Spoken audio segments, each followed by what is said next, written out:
जय हिंद dear student. Today we are going to discuss about scientific method. Scientific method जो है ये आपका फिजिकल वर्ड जो चैप्टर है इसी में हम लोग कर रहे हैं। तो क्या होता है साइंटिफिक मेथड, इस पर हम लोग डिस्कस कर लेते हैं। तो साइंटिफिक मेथड क्या है कि the step by step approach used by the scientist.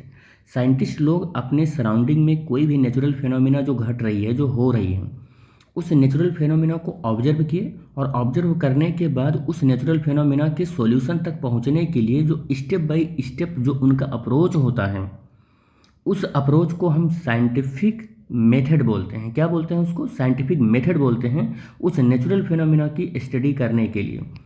तो कह रहा है कि the step by step approach used by the scientist in studying the natural phenomena and the establishing law which the govern those phenomena is called the scientific method. हमने यही बताया आपको कि साइंटिफिक मेथड एक ऐसी प्रोसेस है जो scientist लोग किसी नेचुरल फिनोमिना की सॉल्यूशन को स्टडी करने के लिए या इस्टेब्लिश करने के लिए, उसके लॉ को इस्टेब्लिश करने के लिए स्टेप बाय स्टेप जिस कह सकते हैं स्टेप को यूज करते हैं उसे हम क्या बोलते हैं? साइंटिफिक मेथड बोलते हैं। मेनली ये 5 मेथड है जो साइंटिस्ट लोग किसी नेचुरल फिनोमिना के लॉ को इस्टेब्लिश करने के लिए स्टेप बाय स्टेप यूज करते हैं। जो फर्स्ट हमारा कह सकते हैं कि स्टेप होता है वो taking the large number of systematic observation by doing the control experiments. Control experiment जब कर रहे हों वो, तो बहुत ज़्यादा लार्ज नंबर ऑफ कह सकते हैं कि ऑब्जर्वेशन लेते हैं किसी चीज़ को। जैसे अगर हम किसी 1 मीटर की रॉड, एक मीटर का हम यहाँ पर मान लो कोई लेंथ है, इसको मेजर करते हैं, तो ऐसा नहीं कि वो एक बार मेजर करके छोड़ देते हैं। इसको 1 बार, 2 बार, 3 बार, 10 बार इसको मेजर करेंगे, बहुत ज़्यादा बार इसको ऑब्जर्व करेंगे, बहुत ज़्यादा बार ऑब्जर्व करेंगे। और हर बार अगर आप किसी बहुत मोर एप्रोप्रिएट स्केल से किसी भी लेंथ को आप मेजर करते हो तो आप खुद ही देखते हो कि कभी 1 सेंटीमीटर, कभी 1 मिलीमीटर, कभी 1 माइक्रोमीटर तक की कमी या ज़्यादा होती रहती है हर आपके ही खुद के नापे गए स्केल के अंदर। तो वही कह रहा है कि किसी एक चीज़ को मेजर करने के लिए आपका लार्ज नंबर ऑफ ऑब्जर्वेशन होना चाहिए। तो लार्ज नंबर ऑफ ऑब्जर्वेशन होना चाहिए, ये first step by step use किया जाता है साइंटिफिक मेथड में। ठीक है। सेकेंड जो है study of these observation and making the qualitative and the quantitative reason. और फिर उसकी स्टडी करते हैं उस ऑब्जर्वेशन का, किसकी, और उस ऑब्जर्वेशन की में किसकी स्टडी करते हैं कि क्या वो क्वालिटेटिव और क्वांटिटेटिव रीजन है जो मैं उस ऑब्जर्वेशन से एसोसिएटेड देने जा रहा हूँ। तो याद रखना ये चीज़ भी देखते हैं, क्या करते हैं कि उस ऑब्जर्वेशन की स्टडी करते हैं और क्वालिटेटिव और क्वांटिटेटिव रीजन देते हैं उसका। ठीक है। उसके बाद सजेस्ट करते हैं मैथमेटिकल मॉडल के बारे में कि उसके क्वांटिटेटिव या क्वालिटेटिव रीजन जो हम देने जा रहे हैं उसका मैथमेटिकल मॉडल क्या होगा, उसके मैथमेटिकल मॉडल के बारे में स्टडी करते हैं to account for the observed behaviour के मैथमेटिकल मॉडल के बारे में। अब जब उसका मैथमेटिकल मॉडल बन गया तो हम वो देखेंगे कि थ्योरेटिकल प्रिडिक्शन उसका क्या है, उसको थ्योरी की तरीके से कैसे हम प्रिडिक्ट कर सकते हैं। तो उस जो ऑब्जर्वेशन का क्वांटिटेटिव और क्वालिटेटिव रीजन दिए हैं, फिर उसका मैथमेटिकल मॉडल जो सोचे उसका थ्योरेटिकल प्रिडिक्शन क्या है उसको सजेस्ट करते हैं। और थ्योरेटिकल प्रिडिक्शन के बाद फिर उसको वेरीफाई करते हैं अगर वेरीफाई करते हैं तो उसमें 2 चीज़ें आ जाती हैं, या तो वो सक्सेस हो जाता है या तो वेरीफाइड हो जाता है।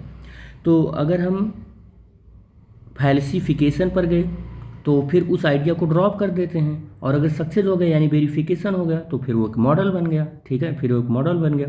और अगर फैल्सिफिकेशन पर गए यानी कि फेल हो गया तो हम फिर नए ऑब्जर्वेशन को लेते हैं, फिर नई क्वालिटेटिव रीजन देते हैं, फिर नया मैथमेटिकल मॉडल यूज़ करते हैं, फिर नया थ्योरेटिकल प्रिडिक्शन करते हैं। अगेन हम उसी स्टेप पर चलते हैं और अपने नए कंक्लूजन तक पहुँचते हैं।